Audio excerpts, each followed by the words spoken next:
아침에 함께 나눌 말씀은 이사야 63장 1절부터 14절 말씀입니다. 이사야서 63장 1절부터 14절 말씀 우리 다 같이 찾으셔서 한 목소리로 읽도록 하겠습니다. 이사야 63장 1절부터 14절 말씀입니다.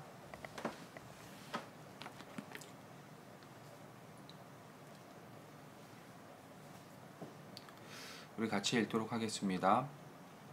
에돔에서 오는 이 누구며 붉은 옷을 입고 보스라에서 오는 이 누구냐? 그의 화려한 의복 큰 능력으로 걷는 이가 누구냐? 그는 나이니 공의를 말하는 이요 구원하는 능력을 가지니라. 어찌하여 내 의복이 붉으며 내 옷이 포도즙 틀을 밟는 자 같으냐?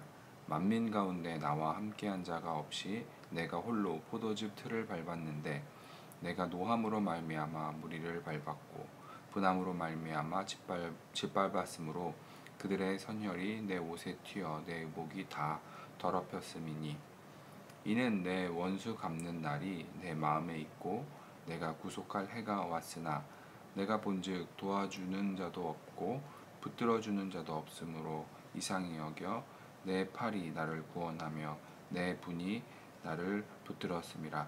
내가 노함으로 말미암아 만민을 밟았으며 내가 분함으로 말미암아 그들을 취하게 하고 그들의 선혈이 땅에 쏟아지게 하였느니라.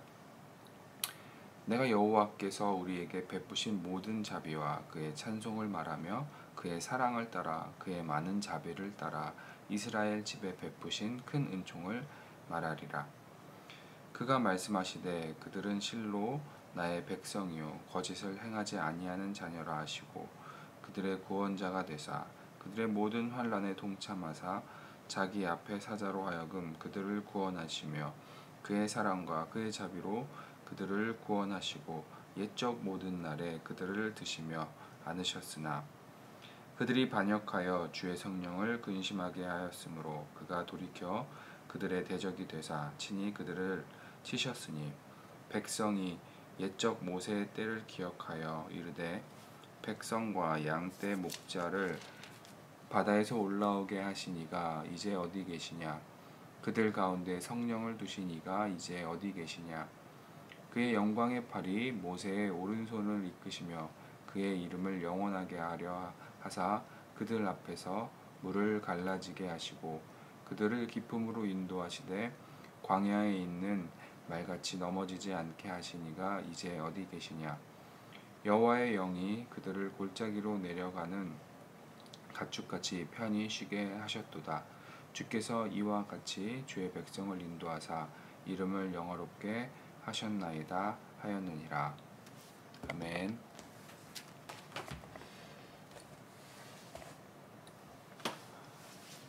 오늘 아침에는 하나님의 구원을 기억합시다 라는 제목으로 함께 읽은 이사야서 63장 1절부터 14절 말씀 우리 같이 묵상하기 원합니다. 오늘 본문 이사야서 63장은 앞의 장들과는 좀 다른 분위기의 내용을 다룹니다. 61장, 62장에서는 장차 오실 메시아의 사역으로 인한 이스라엘 민족의 구원과 회복을 전했다면 오늘 본문은 이스라엘 민족의 원수에 대한 하나님의 심판과 이스라엘 구원의 역사를 회상하는 내용을 담고 있습니다. 오늘 본문 이사야 63장 1절부터 14절은 크게 두 부분으로 나눌 수 있습니다. 먼저 1절부터 6절에서는 이스라엘의 원수였던 에돔에 대한 여호와 하나님의 심판의 내용을 다루고 있습니다. 다음으로 7절부터 14절에서는 이스라엘 백성들에게 베푸신 여호와 하나님의 그 구원의 역사를 회상하고 있습니다.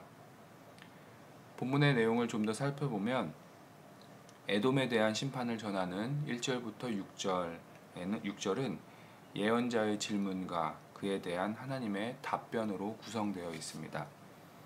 1절을 보면 첫 번째 예언자의 질문과 이에 대한 하나님의 답변을 전합니다.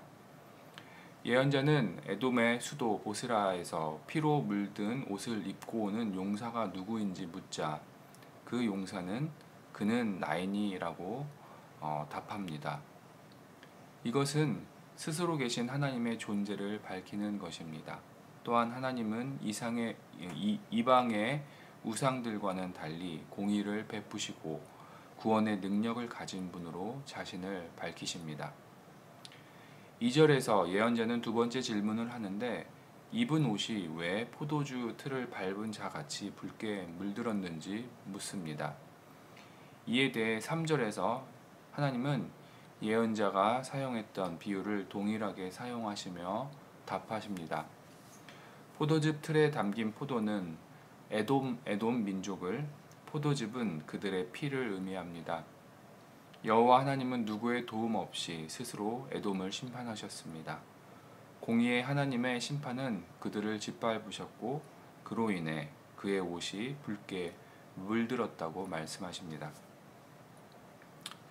그리고 이어지는 4절부터 6절에서는 에돔을 심판하신 이유에 대해서, 그리고 그분의 심판은 에돔을 넘어 모든 민족으로 확장되어질 것을 말씀하십니다. 에돔을 향한 하나님의 심판은 이스라엘 민족에게는 그들의 원수를 갚는 것이기도 했습니다. 에돔은 이삭의 아들 에서의 후손으로 야곱의 후손인 이스라엘과는 형제의 민족입니다. 하지만 그들은 계속적으로 이스라엘을 괴롭히고 대적하며 이스라엘 민족을 힘들게 했습니다. 그러기에 하나님께서 자신이 선택한 민족에게 악을 행한 에돔을 심판하셨고 이스라엘의 원수를 갚아주신 것입니다. 이제 7절부터 14절의 말씀을 살펴보면 여기에서는 이스라엘 민족의 그 조상들에게 베푸셨던 하나님의 구원의 은혜를 회상합니다. 7절에 자비는 선택하신 백성들을 향한 하나님의 변함없는 사랑을, 그의 찬송은 하나님이 받으시기에 합당한 모든 찬송을 의미합니다. 또한 말하다라는 이 표현은 기억하다, 회상하다라는 의미를 가지고 있습니다. 즉 선지자는 7절에서 하나님께서 베푸신 변함없는 사랑과 자비, 그분이 받으셔야 하는 그 찬양을 기억하며 그것을 자세히 말할 것이라는 의미를 가지고 있습니다. 8절과 9절은 이스라엘 민족을 하나님의 백성으로 택하신 하나님의 은혜를 기억합니다. 8절에 거짓을 행하지 아니하는 자녀란 표현은 실제 이스라엘 백성의 삶이 그러했다는 것이 아니라 그들이 하나님 앞에서 어떻게 행해야 할 것인가를 말하는 것입니다. 하나님은 이스라엘 민족을 선택하셨을 뿐만 아니라 그들이 당한 모든 환난에 동참하시고 그 환난 가운데서 구원하셨다고 9절은 말합니다. 이런 하나님의 신실하신 사랑에도 불구하고 이스라엘 민족은 하나님을 배반하고 대적하였기에 하나님께서 그들을 치셨음을 10절은 말합니다. 11절부터 13절에서는 그들의 조상이 출애굽할 때 홍해를 가르시고 민족의 조상들이 구원을 얻는 장면을 회상하며 구원을 베푸신 하나님을 찾습니다. 마지막으로 14절에서는 홍해를 건넌 이스라엘 백성들이 광야에서도 풍성하고 안전하게 인도하셨던 하나님을 기억합니다.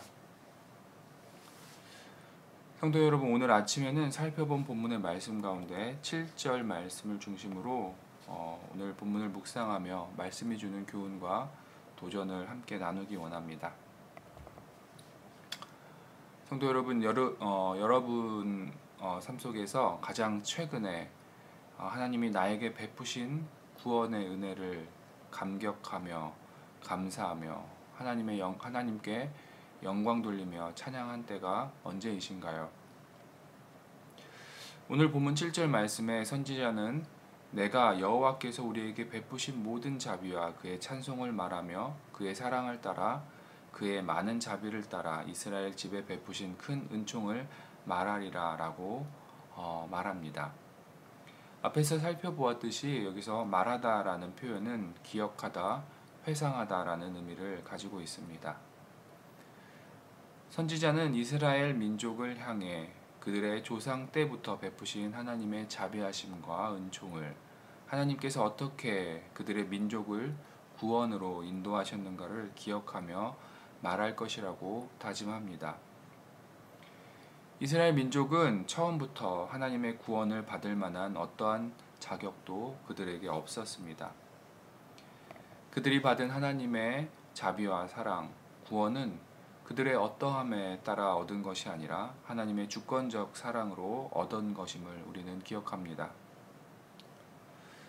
성도 여러분, 저와 여러분이 받은 구원은 어떻습니까? 우리도 구원받을 어떠한 자격도 없었습니다. 우리는 처음부터 구원을 요청할 자격이 없던 사람들입니다. 그런데 하나님께서 우리를 주권적으로 사랑하셨고 우리에게 그 구원의 은혜를 선물로 주셨습니다. 하나님은 우리를 구원하시고 하나님의 자녀로 삼아주신 것도 모자라 우리가 겪는 환난과 어려움 가운데 동참하시고 그곳에서 우리를 구원해 주셨습니다. 그러기에 우리 역시 하나님의 자비와 사랑, 그 구원의 은총을 기억하고 찬양하며 선포해야 할 것입니다.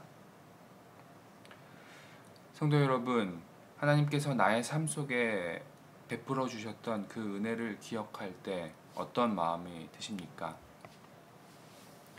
하나님이 베푸신 은혜를 생각할 때 우리는 우리의 삶 속에서 승리를 허락하신 하나님을 떠올릴 것입니다.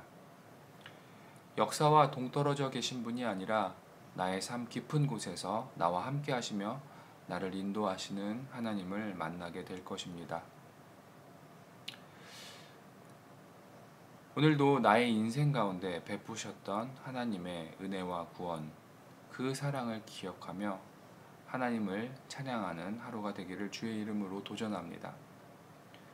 나의 환경, 나의 상황, 나의 어떠함 때문이 아니라 하나님께서 주권적으로 주시는 사랑과 은혜를 기억할 때 오늘 내가 겪는 어려움 속에서도 우리는 하나님께서 주실 승리를 소망하며 구원받은 자의 삶을 살 수 있게 될 것입니다. 성도 여러분, 오늘 하루 분주한 삶 가운데서도 나에게 베푸신 하나님의 자비와 사랑, 그 놀라운 구원을 생각하며 하나님이 받으셔야 할 마땅한 찬양과 영광을 하나님께 올려드리는 기쁨의 하루가 되시기를 주의 이름으로 도전하며 소망합니다. 우리 함께 기도하시겠습니다. 하나님, 감사합니다. 아무런 자격도 없는 우리에게 구원을 베풀어 주시고 우리를 자녀 삼아 주시고 우리를 사랑한다 말씀하시며 나의 기쁨이 너희에게 있다라고 말씀하시는 그 하나님, 오늘도 하나님께서 베풀어 주신 그 구원을 기억하며 하나님께 찬양드리며 하나님께 영광 돌리게 하여 주시옵소서. 우리의 삶 속에서 하나님의 그 구원의 그 은총을 기억할 때 우리가 승리를 소망하며 힘들고 어렵지만 이 땅 가운데서 하나님의 사람으로 구원을 얻은 사람으로 살아갈 수 있는 힘과 능력 더하여 주시옵소서. 우리의 고난과 환난 중에 함께 하시는 하나님을 기억합니다. 그 하나님께서 우리를 승리로 이끌어 주실 것을 소망합니다. 오늘도 그 하나님의 구원을 기억하게 하여 주시고 그 구원을 기억할 때마다 하나님을 찬양하는 삶 살아갈 수 있도록 인도하여 주시옵소서. 감사와 영광을 온전히 하나님께 올려드리며 살아계신 예수 그리스도의 이름으로 기도드렸습니다. 아멘. 하늘에 계신 우리 아버지여, 이름이 거룩히 여김을 받으시오며 나라가 임하옵시며 뜻이 하늘에서 이루어진 것 같이 땅에서도 이루어지이다. 오늘날 우리에게 일용할 양식을 주옵시고 우리가 우리에게 죄 지은 자를 사하여 준 것 같이 우리의 죄를 사하여 주옵시고 우리를 시험에 들지 말게 하옵시며 다만 악에서 구하옵소서. 나라와 권세와 영광이 온전히 하나님 아버지께 영원히 있사옵나이다. 아멘. 우리 이 시간에 합심하여서 기도하는 시간 갖도록 하겠습니다. 첫 번째로 우리 나라와 민족을 위해서 우리 계속적으로 기도하기 원합니다. 이 코로나 시대 속에서 우리나라와 우리 민족을 위해서 계속적으로 기도해 주시고, 또 확진자 수가 줄어들 수 있도록, 또 백신 접종이 원활하게 계속적으로 진행되어 줄 수 있도록 우리 계속 기도했으면 좋겠습니다. 두 번째로 열방을 위해서, 복음 증거를 위해서, 또 복음 증거를 위해 수고하시는 선교사님들의 사역을 위해서 우리 같이 중보하기 원합니다. 세 번째로 우리 말씀 중심 교회를 위해서 기도했으면 좋겠습니다. 우리 교회가 하나님의 구원의 역사를 선포하는 교회가 되며, 또 하나님의 자비와 사랑, 하나님의 구원, 예수 그리스도의 십자가의 복음을 증거하기에 합당한 교회 될 수 있도록 하나님께서 이 시대 속에서 우리 교회를 사용하여 주시고, 우리 교회가 하나님의 뜻 가운데, 말씀 가운데 아름답게 세워져 나아갈 수 있도록 우리 교회를 위해서 기도하기 원합니다. 또한 우리가 드리는 예배를 위해서 기도했으면 좋겠습니다. 우리가 비록 온라인으로 예배를 드리지만 최선을 다해 예배 드릴 수 있도록, 특별히 오늘은 또 주일 찬양 예배 영상 녹화가 있습니다. 작년 예배와 어린이 예배 찬양 영상 녹화가 있는데, 그 시간 또한 예배의 시간이 될 수 있도록, 하나님을 기쁘게 찬양하는 시간이 될 수 있도록 우리가 함께 그것을 위해서 기도했으면 좋겠습니다. 또 우리 마지막으로 우리 개인을 위해서 기도할 텐데, 오늘 나눈 말씀 기억하시면서 하나님 오늘도 나에게 베푸신 하나님의 자비와 사랑, 그 구원을 내가 기억하며 하나님을 찬양하는 하루 될 수 있게 해달라고 하루를 시작하는 첫 시간 우리 그렇게 기도했으면 좋겠습니다.